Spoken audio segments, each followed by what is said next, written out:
आज 2079 भाद्र 8 गते बुधबार को गोरखापत्रमा सोधिएका वस्तुगत प्रश्न उत्तर लिएर आएका छौँ। अब हामी आजको जुन गोरखापत्रमा सोधिएको वस्तुगत प्रश्न छन् र त्यसका उत्तर त्यसका लिएर आज आएका छौँ। अब हामी जाउँ आफ्नो सब्जेक्ट म्याटरतर्फ। अब पहिलो नम्बर प्रश्नमा सोधिएको छ, विश्व स्वास्थ्य संगठन WHO ले मंकी पिक्स को भेरिएंट को नामाकरण के गरेको छ। क्वेसन तपाईलाई राइट नम्बरमा सोधिएको छ। यसको सही उत्तर हो कांगो बेसिन क्लेड, अर्को clade 1, clade 2A, clade 2B।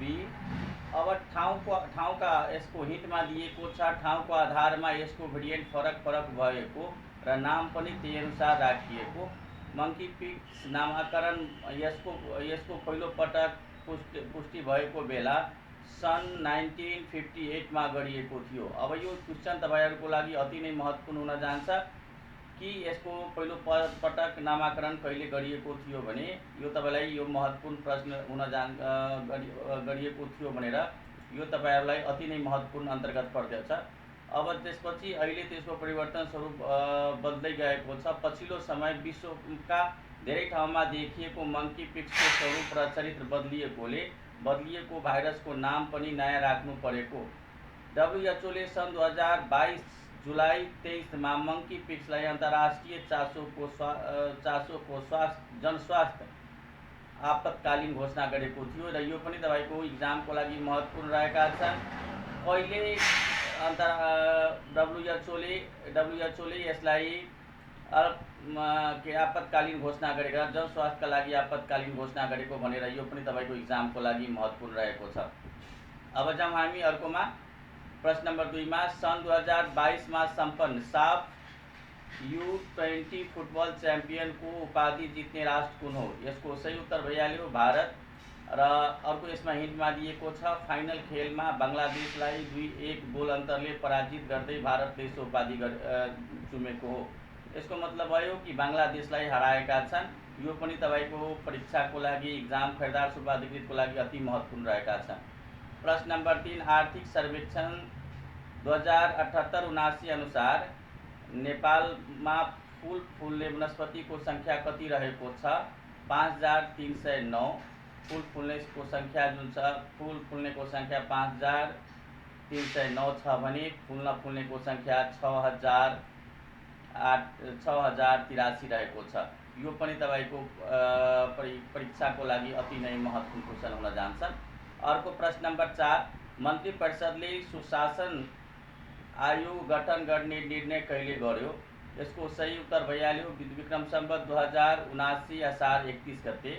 अर्को प्रश्न हेरौँ, काठमाडौँमा साझा यातायातका विद्युतीय बस कहिलेदेखि चल्न थालेको हुन्। यसको सही उत्तर विक्रम सम्वत 2079 असार 23 गते। अब प्रश्न नम्बर 6 मा हामी जाउँ। प्रश्न नम्बर 6 मा सोधिएको छ, 6.8 हजार मिटर भन्दा अग्ला 14वटा हिम शिखरको दोहोरिएर आरोहण गरी विश्व कीर्तिमान कायम राख्न सफल पर्वतारोही को हुन्। यसको सही उत्तर हुन्छ सानु शेर्पा। र उनले सन् 2006 देखि 2022 जुलाईसम्मको अवधिमा सो रेकर्ड राख्न सफल भएका यो रेकर्ड राखे उनी विश्वको एकमात्र आरोही हुन्। अब अर्को प्रश्न नम्बर 7। प्रश्न नम्बर 7 मा सोधिएको छ, विक्रम सम्वत 2078 फागुनसम्म कति स्थानीय तह राष्ट्रिय सडक सञ्जालसँग जोडिएका छन्। यसको सही उत्तर हुन्छ 732। अर्को हेरौँ प्रश्न, यो अवधिसम्म राष्ट्रिय सडक सञ्जालसँग नजोडिएका स्थानीय तहको संख्या कति रहेको छ। यो अलिकति महत्त्वपूर्ण हुन जान्छ। यो तपाईले एकचोटि हेरिहाल्नुलाई संख्या 21वटा रहेका छन्। अब अर्को प्रश्न नम्बर 8 नेपालको सबैभन्दा पुरानो अस्पतालको रूपमा चिनिने वीर अस्पतालको स्थापना कहिले भएको। यो त धेरैचोटि सोधेको प्रश्न हो। विक्रम सम्वत 1946 साउन 12 गते। प्रश्न नम्बर 9 कोप्रे छहरा भनी चिनिने कोप्रे झरना कहाँ रहेको छ। यो म्याग्दीमा। यो पनि धेरै सोध्ने अन्तर्गत पर्दछ। प्रश्न नम्बर अर्को हेरौँ। प्रश्न नम्बर 9 दुईचोटि राखिएको छ। नेपाल प्रज्ञा प्रतिष्ठानले 2 लाख रुपियाँ राशिको भानु प्रज्ञा अन्तर्राष्ट्रिय नेपाली साहित्य पुरस्कार 2079 का लागि कसलाई प्रदान गर्यो? यसको सही उत्तर हुन्छ नरबहादुर दाहाल दार्जिलिङका। यसै गरी प्राध्यापक डाक्टर गोविन्दराज भट्टराई झापालाई 2 लाख रुपियाँ राशिकै नेपाल प्रज्ञा अनुदान पुरस्कार प्रदान गरेका छन् उहाँलाई। यहाँ यो पनि अनुदान पुरस्कार कसलाई प्राप्त गरिएको छ यो पनि तपाईँको इक्जामको लागि महत्त्वपूर्ण छ। प्रज्ञा प्रतिष्ठानद्वारा प्रत्येक 4 वर्षमा प्रदान गर्ने 4 लाख रुपियाँ राशिको पृथ्वी प्रज्ञा पुरस्कार 2 वर्ष अघि वाङ्मय शताब्दी पुरुष सत्यमोहन जोशीलाई प्रदान गरेको। अब यो पनि महत्त्वपूर्ण भइसकेका छन् किनभने यो पनि धेरैचोटि सोधेका प्रश्नमा पर्दछ।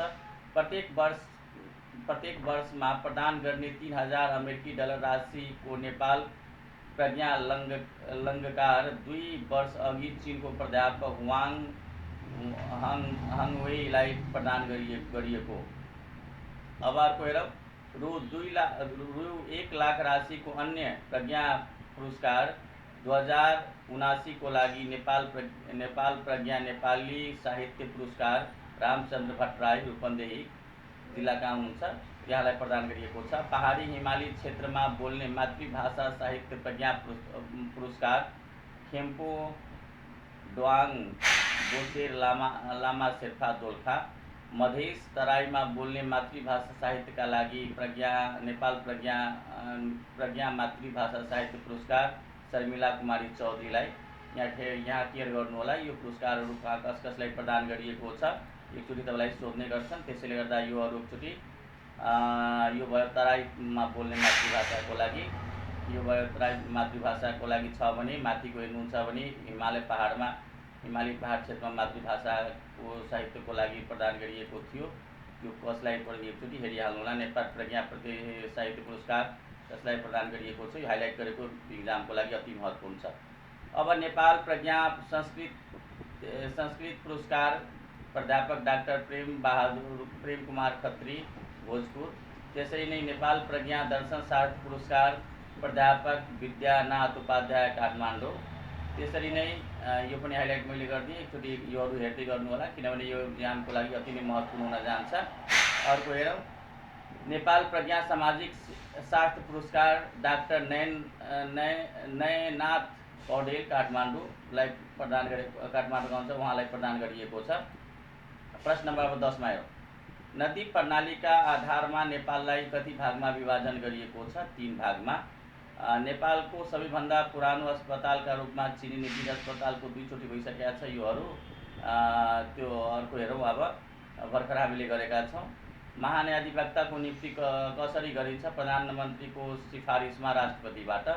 14 नम्बरको कुनै एउटा वंशबाट अर्को वंशमा वंशानुबाट सर्दै गएको परिवृत्तिलाई के भनिन्छ? यसलाई भन्छन्, यसको सही उत्तर हुन्छ वंशानुगत परिवृत्ति। अर्को अब आर्थिक वर्ष 15 नम्बरमा आर्थिक वर्ष 2077-78 मा बढी नफा आर्जन गर्न सफल सार्वजनिक संस्थान कुन हुन्? तिनीहरू छन् नेपाल दूरसञ्चार कम्पनी लिमिटेड, नेपाल विद्युत प्राधिकरण, कृषि विकास बैंक, कृषि वाणिज्य बैंक, नेपाल बैंक लिमिटेड। प्रश्न नम्बर 16, राष्ट्रिय औद्योगिक सर्वेक्षण 2076 को नतिजा कहिले सार्वजनिक भएको हो? यसको सही उत्तर हुन्छ विक्रम सम्वत 2079 असार 24 गते। सञ्चालनमा रहेका जम्मा उद्योग कतिवटा छन् एकचोटि हेरिहाल्नु होला, यो अति महत्त्वपूर्ण छन्। 60,185। अर्को औद्योगिक उत्पादन क्षेत्र 56,611। त्यसरी नै खानी तथा उत्खनन क्षेत्रमा 356। त्यसै गरी विद्युत ग्यास भाप तथा वातानुकूलित क्षेत्र सेवा क्षेत्रमा 994। त्यसै गरी नेपालको आपूर्ति, ढल निकास, फोहोर मैला व्यवस्थापन र त्यसको उपचारात्मक क्रियाकलापको क्षेत्रमा 2224। यो अरू तपाईँको इक्जामको लागि अति महत्त्वपूर्ण छ, एकचोटि हेरिहाल्नु होला। अर्को यहाँ भनिएका छन् उद्योग प्रतिष्ठानमा सङ्कलन व्यक्तिको सङ्ख्या कति रहेको छ? उद्योग प्रतिष्ठानमा सङ्कलन व्यक्तिको जम्मा सङ्ख्या 4,91,200 27, खानी तथा उत्खनन क्षेत्रमा 6,485, औद्योगिक उत्पादन क्षेत्रमा 4,44,964, विद्युत गैस तथा वातावरण अनुकूल क्षेत्रमा 21,593, पानी को आपूर्ति ढल निकास फोहोर मैला व्यवस्थापन र त्यसको उपचारात्मक क्रियाकलापको क्षेत्रमा 18,185।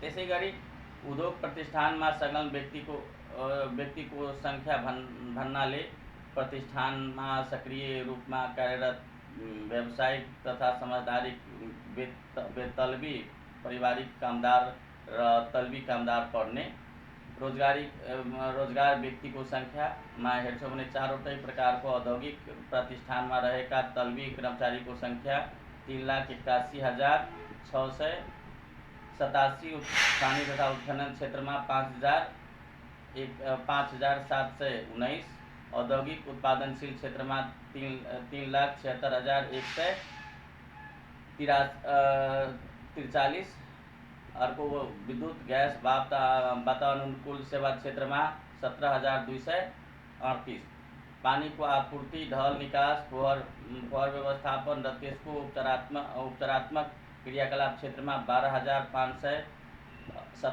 उद्योगको क्षेत्र उत्पादन क्षमताको आधारमा एकचोटि हेर्नुहुन्छ भने यसको आधारमा लिनुहुन्छ भने कुन क्षमतामा चल्ने उद्योग प्रतिशतमा हेर्नुहुन्छ भने 39.9%, त्यसरी नै 18.7% उद्योग प्रतिष्ठानले उत्पादन क्षमताको 75 देखि 99% क्षमता उपयोग गरेको, 21% उद्योग प्रतिष्ठानले उत्पादन क्षमताको 50 देखि 74%, 10.3% उद्योग प्रतिष्ठानले उत्पादन क्षमताको 25 देखि 49% र बाँकीले 25% भन्दा कम उपयोग गरेको सर्वेक्षणले देखाएको छ।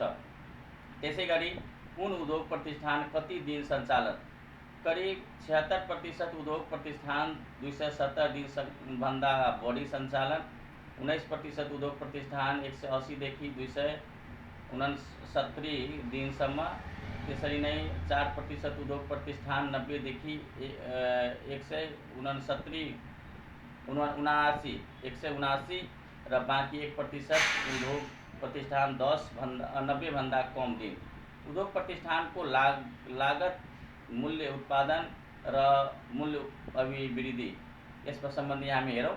औद्योगिक प्रतिष्ठानले 8 खर्ब 46 अर्ब 66 करोड मूल्य बराबरको रकम लागतका रूपमा खर्च गरेको, सो लागतबाट 12 खर्ब 1 अर्ब 17 करोड मूल्य बराबरको वस्तु तथा सेवा उत्पादन भएको। औद्योगिक प्रतिष्ठानले मुलुकको अर्थतन्त्रमा करिब 3 खर्ब 54 अर्ब 51 करोड बराबरको मूल अभिवृद्धि गरेको सर्वेक्षणले देखाएको छ। साना उत्पादनशील औद्योगिक प्रतिष्ठानको ऋणको अवस्था हेरौँ हामी। यसको अवस्था कस्तो रहेछ? साना उत्पादनशील औद्योगिक प्रतिष्ठान 10 जना भन्दा कम व्यक्ति संलग्न भएकामा मध्ये 34%ले मात्र वित्तीय संस्थासँग ऋण लिएका र 1%ले ऋणको प्रतिबद्धता प्राप्त गरेको सर्वेक्षणले देखाएको छ। 5% उद्योग ऋण लिने प्रक्रियामा रहेको देखिएको, 60% उद्योग प्रतिष्ठानले ऋण नलिएको देखिएको। ठुला उत्पादनशील औद्योगिक प्रतिष्ठान कति थपिए, यो सम्बन्धी हामी एकचोटि हेर्छौँ।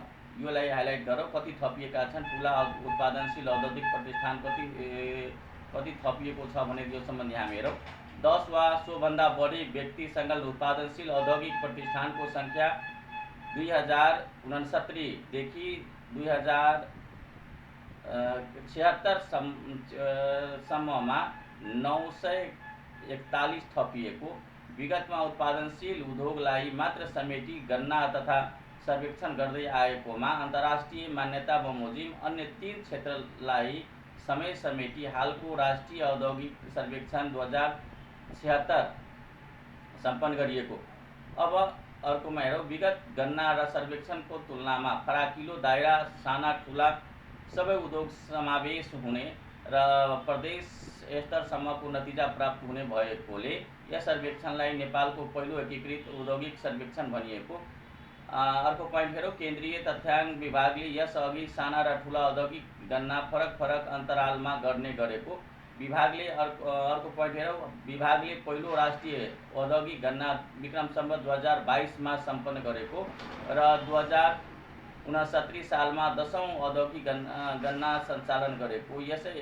त्यस्तै पहिलो साना औद्योगिक सर्वेक्षण विक्रम सम्वत 2029 सञ्चालन गरी 2066 सालमा पाँचौं साना औद्योगिक सर्वेक्षण सम्पन्न गरेको।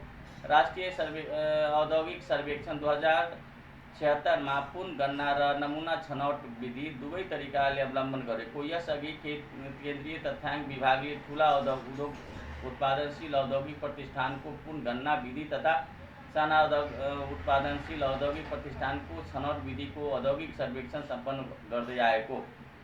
राष्ट्रिय औद्योगिक सर्वेक्षण 2076 को सन्दर्भ अवधि 2075 साउन 1 गतेदेखि 2076 असार मसान्तसम्म अर्थात् आर्थिक वर्ष 2075-76 रहेको। 17 नम्बर हेरौँ क्वेसन। नई देरुनिक अन्तर्राष्ट्रिय पुरस्कार 2078 कसलाई प्रदान गरियो? यसको सही उत्तर हुन्छ मोहन निरौलालाई।